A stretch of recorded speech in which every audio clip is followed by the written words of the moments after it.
Hi, everyone. I am recording this show because I'm in the midst of moving from Chicago to Los Angeles, and I want to make sure that the internet quality is right, and I'm just not confident that it will be today.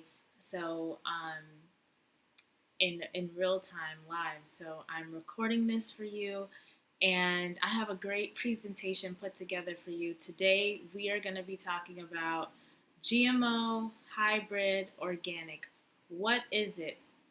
So even though I'm not doing this live exactly, I am monitoring all the comments and the feedback in under this video. So definitely let me know that you're here and that you're watching this.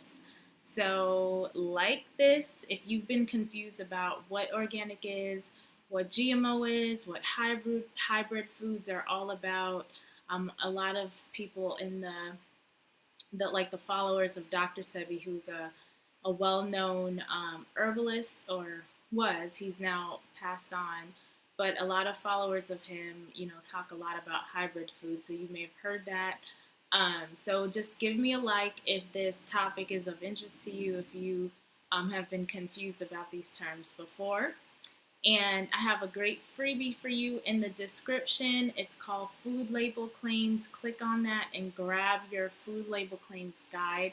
It goes through all the possible label claims. I can't say all the possible because as science keeps evolving, there's new terms and labels and ingredients in food. But this is a great guide with tons of different claims that's out there on the market right now, with descriptions, definitions on what they exactly mean. What does organic mean on a label? Because it may not mean what you think it means. What does hormone free mean? What does free range mean? All of that. I know if you're following me, you're definitely interested in following a high raw plant based diet, but you may not be doing that right now. You may be still eating meat and dairy and eggs, and so you'll definitely find this guide very valuable. Download it, share it with your friends and family. Share this video with your friends and family, especially if you know someone who needs this information. And tell me in the comments below, are you strict about eating organic or GMO free or non-hybrid foods? If that's something that you're doing, I'm very curious to know how many of you are very strict about that. So let's get started with the presentation. We're going to start with GMO, what it is, what does it mean exactly.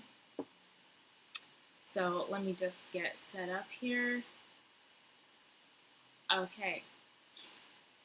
All right, so GMO, what does it mean? All these food labels, what exactly does it mean? Let me position myself here.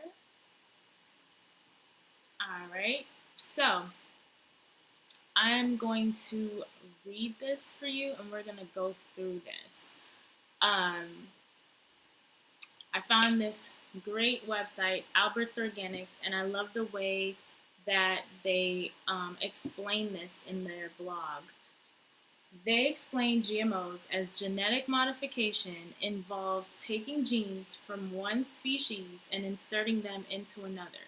For example, genes from an Arctic flounder, which obviously is resistant to cold temperatures, may be spliced into a tomato to prevent frost damage, allowing yields later into the season. So basically, they're taking DNA from from an animal and putting it into the DNA of a fruit, because tomatoes are fruit because it has seeds, right?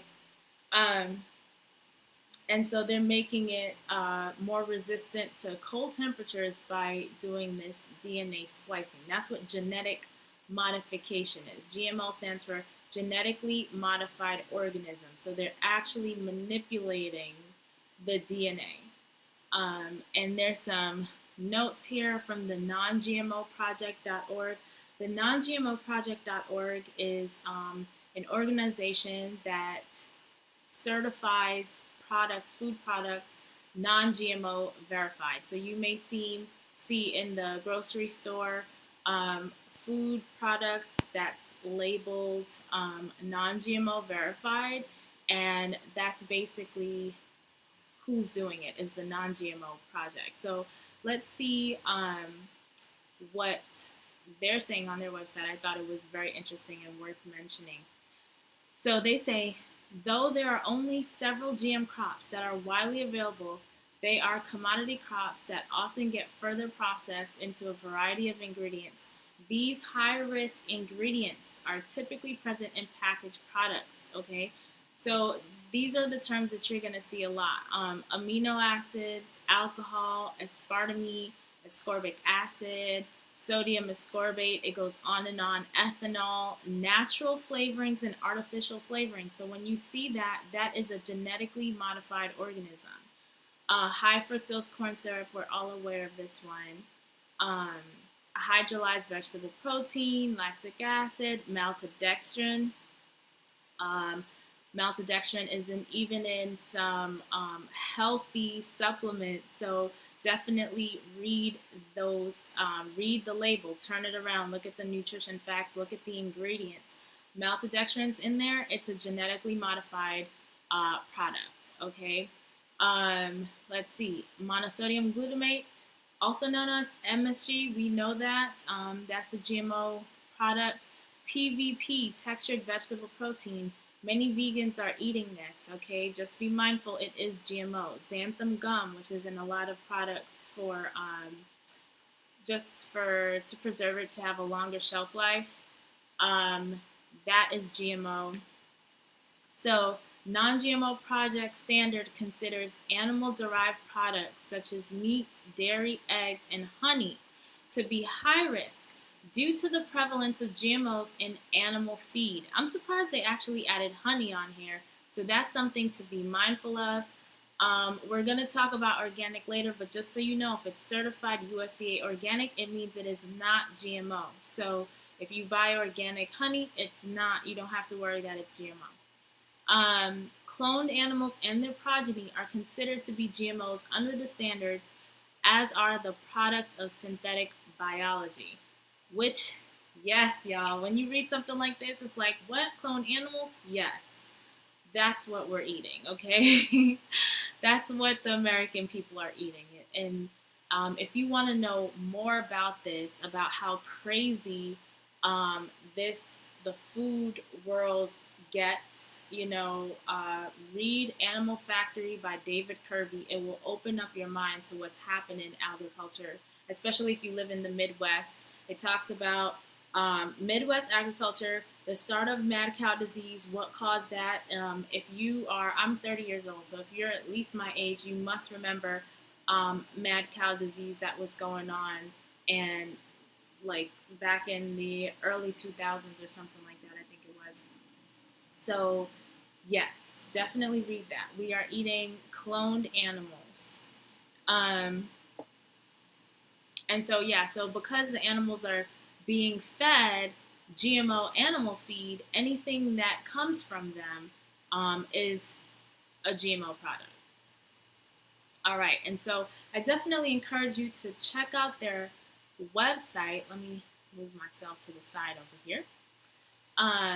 Check out their website, because this page in particular, where they talk about what is GMO, and then there's a link on the side, high risk crops and inputs. It says on here that an ingredient can be classified as high risk if it's derived from, contains derivatives of, or is produced through a process involving organisms that are known to be genetically modified and commercially produced. The following inputs are considered high risk. Okay, so alfalfa, canola, and canola is like the worst oil out of all the oils that you could be using. Okay, it's the better oil to use is extra virgin olive oil, cold pressed organic if you're going to use oil. But also, if you're dealing with diabetes, you want to omit that until you get a reversal diagnosis of your diabetes, because oil is basically just concentrated fat.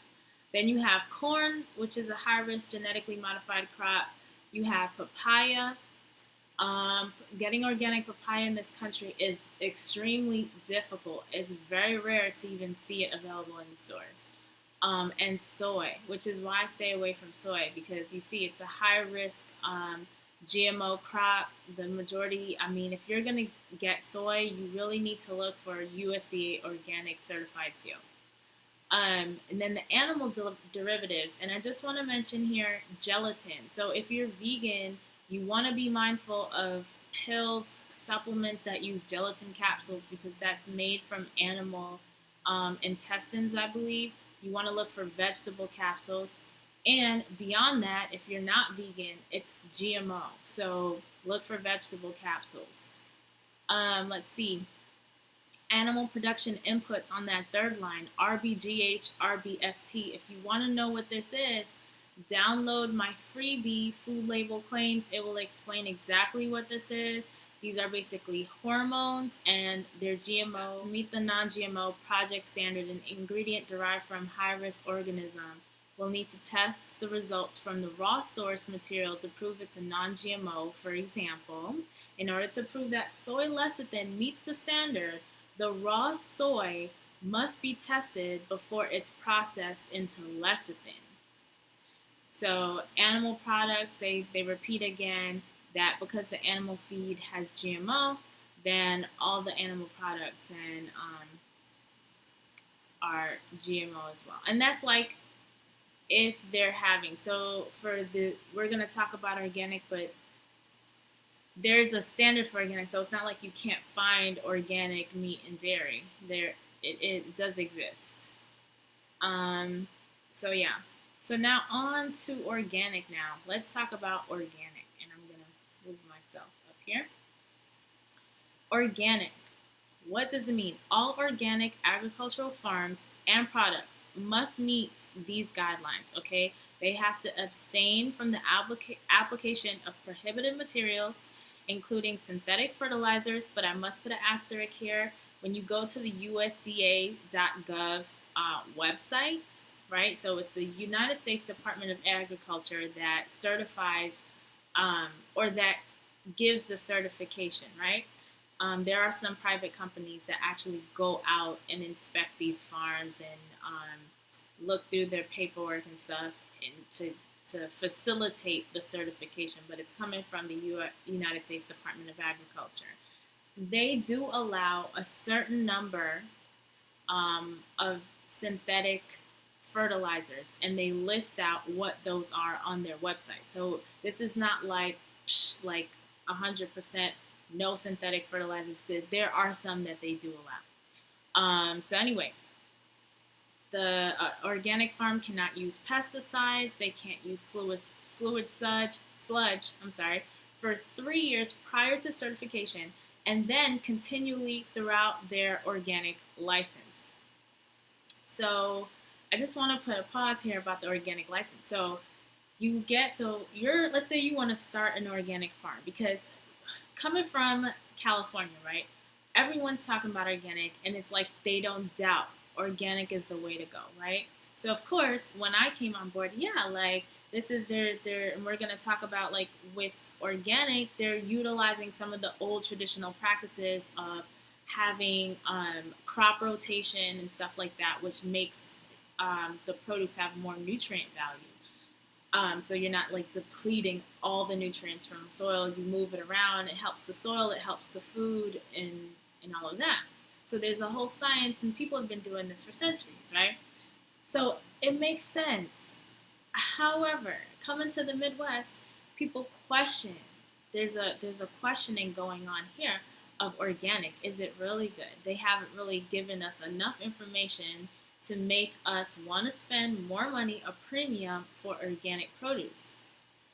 And this is the part that I want to put a pin in, is where they talk about the organic license, right? You need to have all this stuff 3 years prior to the organic certification and throughout your license. So if that means if someone falls off any of the guidelines, that their license should be revoked. However, if you're a small farm or a big farm. It doesn't even matter what kind of farm you are. You're an organic farm. You got certified by a private company, right? And the the private company comes now. The private company is their whole money making model is getting farms certified organic, right? So they come back now to your farm for recertification, even if they see that you're falling off, right? You're their client. You're the one keeping them in business. You're paying them.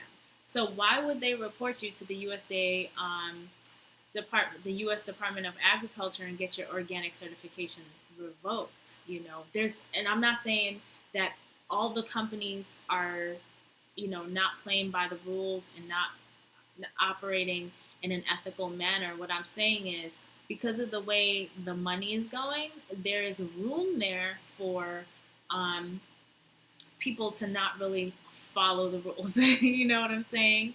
Because, if you want to continue having your income, you're looking out for your client. And so you will turn a blind eye. It's a possibility that that's what they're doing. And so this is the kind of conversations that are happening in the Midwest that leaves some people with a sense of doubt and questioning in terms of, paying into this organic thing. That's where they come with this is a scheme, it's a scam, and all this kind of stuff, which when I first heard it, I'm like, that's crazy. You're crazy. Of course it's not a scam. It's the USDA certified label. They have to go through this. But I understand there's a possibility of some unethical people. But you know what? Across the board, it doesn't matter where you shop, where you go. Unethical people are everywhere. And guess what? They're also ethical people who actually care about the environment. They care about people's health. They care about proper labeling. So just keep that in mind too. Yes, there's always a possibility for foul play, but there's also people who are there doing what's right. So anyway, back to the organic guidelines. So in order to be certified organic, farms have to prohibit the use of genetically modified organisms, which I mentioned before. So anything that's organic, USDA certified organic, is by definition non-GMO. They also prohibit the use of irradiation. Yes, they radiate the food. So I have a little note here on that. Meat and vegetables are sometimes irradiated, which means exposed to radiation energy. Same thing as like an X-ray or a microwave, to kill disease-causing bacteria and reduce the incidence of foodborne illness. No thorough testing has been done to know if irradiated food is safe for human consumption. And so that's basically the same thing that's happening with GMO. So between GMO and irradiation, we are the test rats. They're testing on us, and no one can figure out where's cancer coming from. But these are some of the possible factors because we just don't know. Okay. All right. So another guideline for the organic certification. They have to employ positive soil building, like I talked about before, conservation, manure management, crop rotation practices, provide outdoor access and pasture for livestock, refrain from antibiotic and hormone use in animals, sustain animals on 100% organic feed. So that's where we're going back before with the GMO, like if the animal is fed GMO animal feed, the animal itself now is a GMO food item. And so there you go. So in order to be organic, it has to be 100% organic feed for the animal.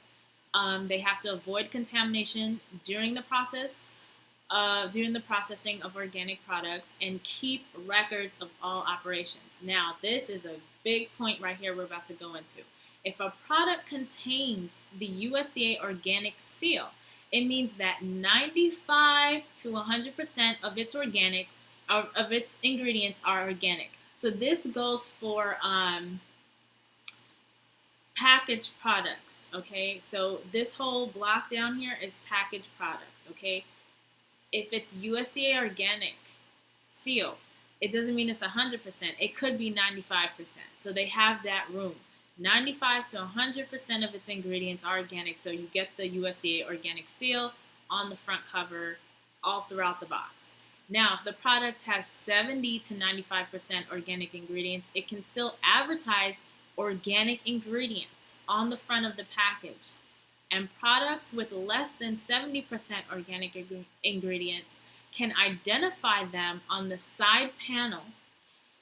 And organic foods prohibit the use of hydrogenation and trans fats. So let me just explain. So if you see the seal, the USDA organic seal, okay, that means it's 95 to 100% of its ingredients are organic.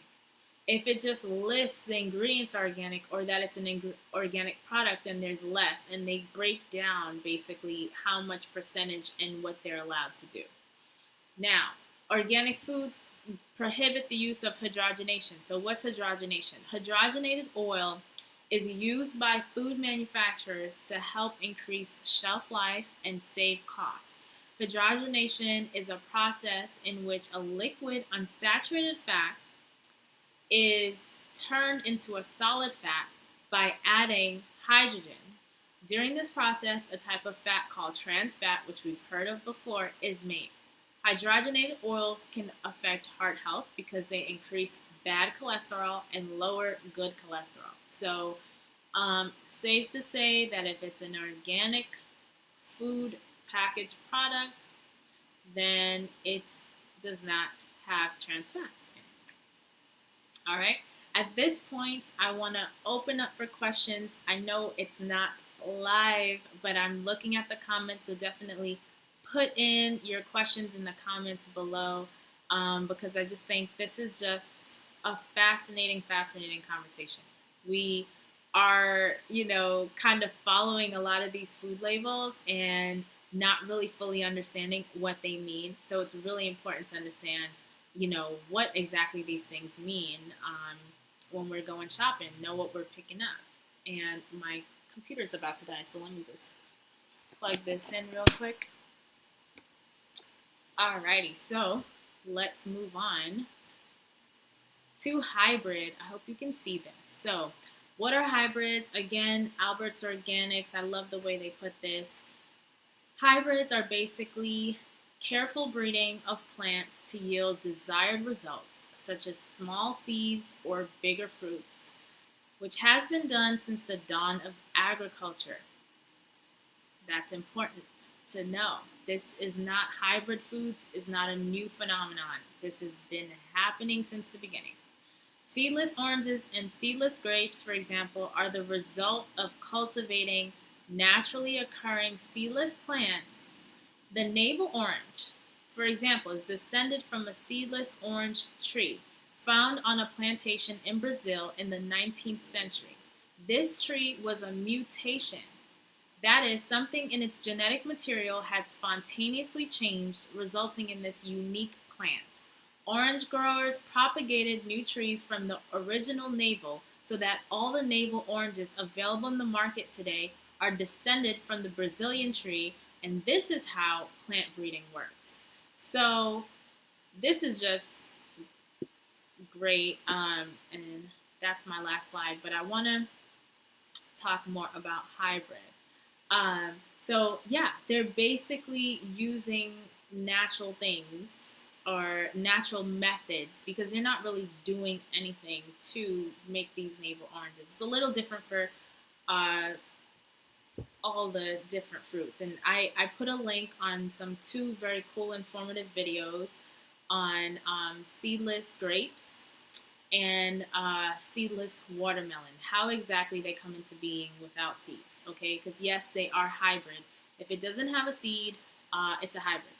Now, the thing with the oranges, the same thing they're doing with the oranges, the same thing they're doing with grapes. Basically, by luck of the draw, nature just created this grape cluster where they have these small seeds that doesn't have a hard shell, right? So there's a limited amount, and it doesn't have a hard shell, so it's like basically seedless, because seedless grapes aren't really seedless, right? Some of them have seeds, but they're really small and they just don't have a hard shell.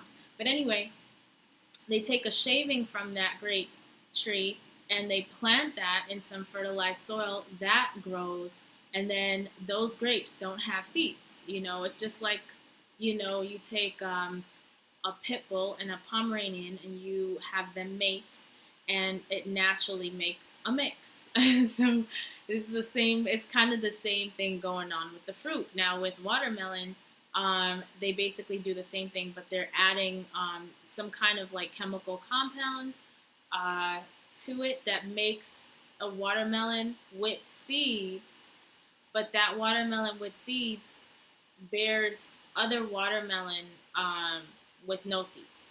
So there's manipulation, but they're not going into the DNA, splicing and slicing up stuff. So there you have it. You have the information. You can decide whether or not this will work for you, or if you're anti-hybrid or anti-GMO and all of that.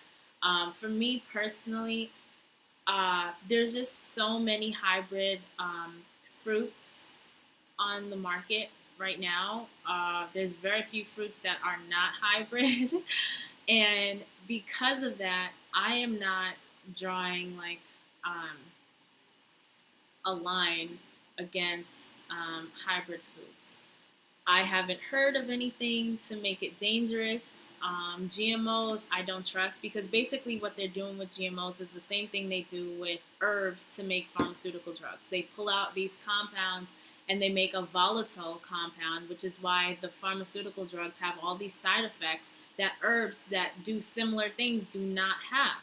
They don't have the side effects because they're kept in its synergy with the plant. It's put together by God in this way where you eat it, you consume it, and all of the elements that even the smartest scientist doesn't even know all the phytonutrients and chemical compounds that's in fruits and vegetables. They don't know. And so, but they pull these things apart and it makes it volatile, right? It's no longer balanced. It's no longer working in synergy. And so now you have these deleterious effects. And it's the same thing in my eyes with GMO. Why I don't want to subject myself to that kind of experiments, because I see what's happening with the pharma drugs, and this is basically the same thing. I don't see the same thing happening with hybrid, because basically nature is just communicating with each other. Yeah, we are kind of playing a role in that, because like I said, it's like you mate a Pomeranian and a pit bull. Would they normally get together if you didn't intervene? Most likely not. But you put them together, they made something new, and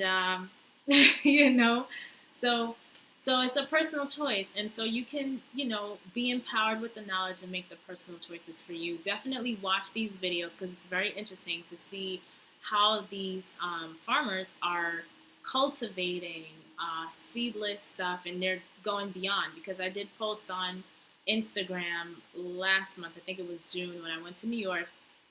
I found at Fairway, which shout out to Fairway, great grocery store if you live in the New York area, for organics and just produce. It's just produce in abundance, I love that place.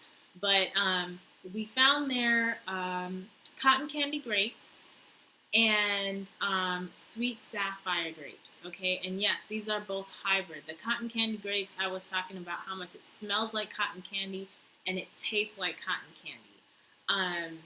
But there's an article there on how exactly they were able to cultivate that and what they did. They actually used test tubes for that one. But again, there's no DNA splicing. They're not messing with the DNA to make hybrid. So hopefully you've enjoyed this video. Definitely download the food label claims for free and get your hand on this guide and use it, learn it, absorb it, and so just know these terms so when you're going shopping, you know exactly what you're buying, okay? Have a blessed week, and hopefully we will be live next time together. I can't wait to connect with you guys. Take care.